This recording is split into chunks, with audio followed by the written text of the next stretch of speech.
Merci Monsieur le Président, chers collègues. Il y a moins d'un an, le 17 juillet 2017 précisément, le Président de la République inaugura en grande pompe la première conférence des territoires au Sénat. À cette époque, certains élus pouvaient peut-être se demander quel serait le projet de l'exécutif quant aux collectivités françaises, quant au destin, à l'avenir de la décentralisation durant ce quinquennat. Je crains que, désormais, les interrogations ne soient levées. Le gouvernement est clairement entré dans un bras de fer financier avec les principales collectivités locales, grandes villes, régions, départements. La loi de programmation des finances publiques 2018-2022, votée en décembre dernier, a posé le cap, encadré drastiquement l'évolution des dépenses des collectivités pour atteindre l'objectif chiffré de 13 milliards d'économies sur 5 ans. Rappelons-nous, ce n'était pas alors le président de la République, mais cela a été le candidat Macron. Dans son programme électoral, il parlait de 10 milliards d'euros, non pas de 13 milliards, mais vous le savez bien, mes chers collègues, les engagements de campagne électorale n'engagent que ceux qui y croient. Alors, comment ?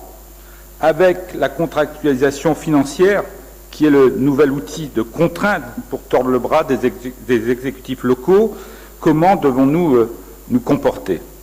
En réalité, je suis convaincu que la contractualisation porte mal son nom. Elle n'est rien d'autre qu'une remise en cause de la décentralisation au nom de la sacro-sainte réduction à marche forcée des dépenses publiques.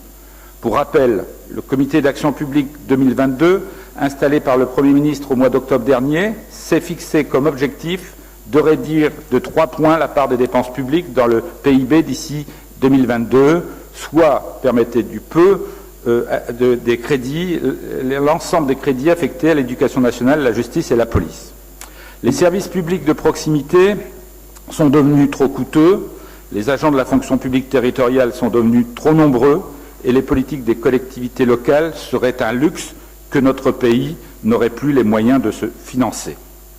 Pour autant, demain, les collectivités devront prendre en charge des missions, nous le savons, et des responsabilités supplémentaires qui leur seront transférées ou, évidemment, imposées par l'État, et c'est là que réside une partie du paradoxe.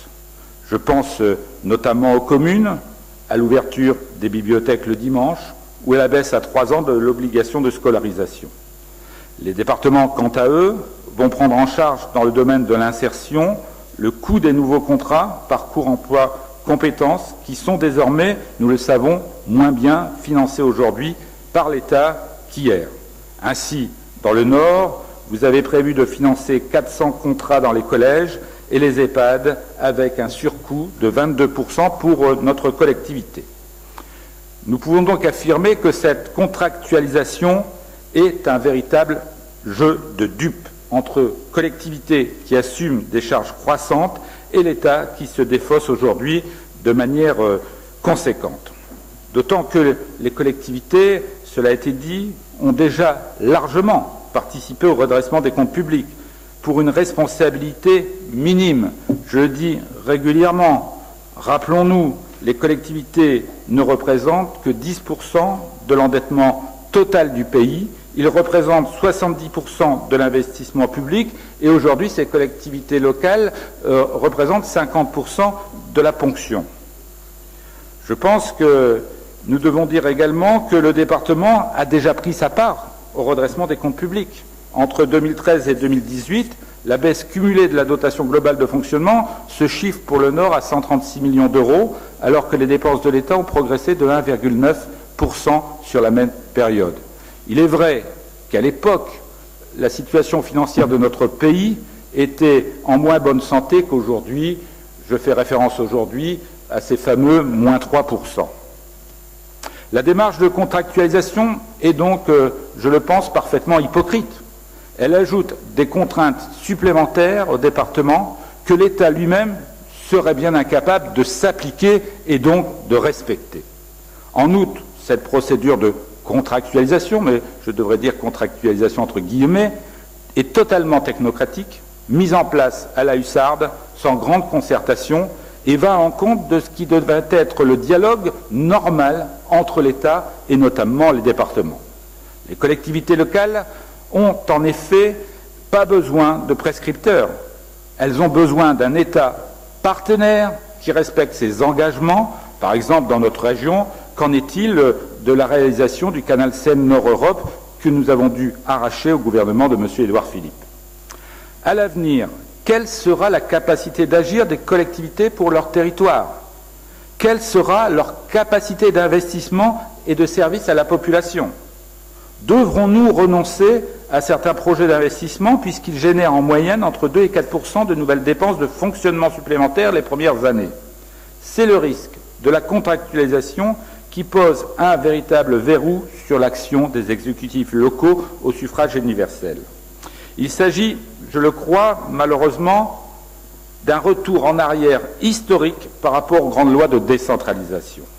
Pour rappel, la loi du 2 mars 82 a marqué une rupture avec la tutelle préfectorale et le contrôle a priori des actes des collectivités. Elle a instauré une nouvelle relation de confiance et de responsabilité entre les citoyens et leurs élus locaux. La loi du 2 mars 82 n'était certes pas à l'époque une loi consensuelle, elle a fait l'objet à l'époque de débats musclés au Parlement. Cependant, force est de constater qu'avec le temps, la décentralisation a fait ses preuves. En effet, la décentralisation des communes, départements et régions, grâce à cela, ces collectivités ont pu voter des budgets souverains. Ils ont pu améliorer et développer les services publics de proximité, rénover les équipements scolaires à l'image des collèges transférés par l'État, moderniser et sécuriser les infrastructures comme les routes départementales. Nous pouvons, j'en suis convaincu, mesurer aujourd'hui le chemin parcouru avec l'absorption des nombreuses compétences transférées par l'État sous tous les gouvernements de gauche comme de droite. Ainsi, la décentralisation semblait faire partie du patrimoine commun de l'ensemble des républicains. Aujourd'hui, ce consensus politique est malheureusement en train de voler en éclats. Les collectivités locales sont désormais considérées comme des administrations déconcentrées avec le retour du contrôle a priori des actes par les préfets. C'est tout le sens de la contractualisation financière. Il s'agit donc, vous l'aurez compris, d'une remise en cause sans précédent de la décentralisation et du principe de libre administration des collectivités territoriales. Monsieur le Président, vous l'avez dit, les représentants des grandes associations d'élus ne s'y trompent pas, que cela soit Dominique Bussereau de l'Association des départements de France, que cela soit de M. Barouin de l'Association des maires de France ou de M. Morin de l'Association des régions de France, tous ont dénoncé à l'unisson la recentralisation du pays. Je les cite. Placer les budgets des collectivités sous le contrôle préalable des préfets est la plus forte illustration de cette volonté de recentralisation. Monsieur Bussereau, vous l'avez dit, affirme que 77% des départements sont farouchement opposés à la contractualisation. En guise de réponse, lorsque nous avons interpellé M. Poiret en commission, il nous a déclaré « Nous ne sommes pas obligés dans le Nord d'être à la botte de M. Bussereau ». Nous sommes bien d'accord, pour une fois, avec M. Poiret. Il ne s'agit pas d'être à la botte du président de l'Assemblée des départements de France, mais c'est bien plus grave que cela. Il s'agit en réalité de défendre l'existence même de la décentralisation et l'intérêt des départements et de notre département. Vous avez décidé dans le Nord de faire visiblement cavalier seul et vous vous engagez tête baissée dans la démarche de contractualisation financière. J'ai quelques questions à l'esprit, Monsieur le Président. S'agit-il d'une adhésion par conviction? S'agit-il d'une adhésion par contrainte? Ou s'agit-il d'une adhésion par intérêt? Vous nous l'avez dit, pour le Pas-de-Calais, le président du conseil départemental, Jean-Claude Leroy, clairement opposé à la méthode et à l'esprit de la contractualisation, signera néanmoins le document car il estime que les pénalités de dépassement seraient trop lourdes à supporter pour les finances départementales. Mais, vous l'avez dit également, les départements de la Somme et de l'Oise ne signeront pas, et je ne crois pas qu'il s'agisse d'un hasard que sur 4 départements, 2 ont décidé de ne pas signer. Sur 5, de notre côté, je crois que quelque part vous restez dans l'ambiguïté. Je crois que Il y a quelques mois, vous vous félicitiez dans votre budget primitif de la compression des dépenses réelles de fonctionnement et du recul de la masse salariale depuis 2015, et cela figurait dans les premiers objectifs, et cela figure dans les premiers objectifs de la contractualisation imposée par le gouvernement. Est-ce que nous devons voir à travers ces mêmes messages une certaine forme de complaisance, je dirais même voire de convergence entre la majorité départementale LR-UDI et le gouvernement actuel sur la question de la stricte limitation des dépenses des collectivités locales, et ce, malheureusement, au mépris de la règle fondamentale de la libre administration. Et tout cela pour quelle contrepartie? Quelles sont les avancées des négociations sur la compensation des allocations individuelles de solidarité et la prise en charge des mineurs non accompagnés? Deux priorités, convenons-en, communes à l'ensemble des départements. À l'heure actuelle, sur ces deux sujets, les gains sont loin d'être palpables, je dois même dire qu'ils sont quasiment inexistants. Vous avez tout juste obtenu que les dépenses liées à la prise en charge des mineurs non accompagnés ne soient pas comptabilisées dans le cadre de l'évaluation des résultats pour le respect du contrat département-État. Convenons-en, c'est quand même bien maigre. L'Assemblée des départements de France vient d'ailleurs de publier, le 21 juin dernier, un communiqué au vitriol après la décision de Matignon de ne pas donner suite aux propositions faites au département concernant les allocations individuelles de solidarité. Nous souhaiterions, Monsieur le Président, connaître votre position. La majorité départementale du Nord est-elle solidaire ou non de la position de l'ADF, ou est-elle solidaire du gouvernement et de Monsieur Édouard Philippe? À mes yeux, aujourd'hui, vu les positions des uns et des autres, les deux semblent incompatibles. Soit il s'agit de défendre les intérêts du Nord et de signer le contrat que pour éviter les pénalités majorées tout en condamnant fermement la démarche actuelle de recentralisation, soit il s'agit de passer pour les bons élèves de la classe auprès de la République en marche, dont vous partagez, comme nous le constatons, un certain nombre de dogmes. Nous déplorons, Monsieur le Président, que la voix de notre département soit restée relativement inaudible dans ce débat. Votre dernière communication publique remonte au mois de mars.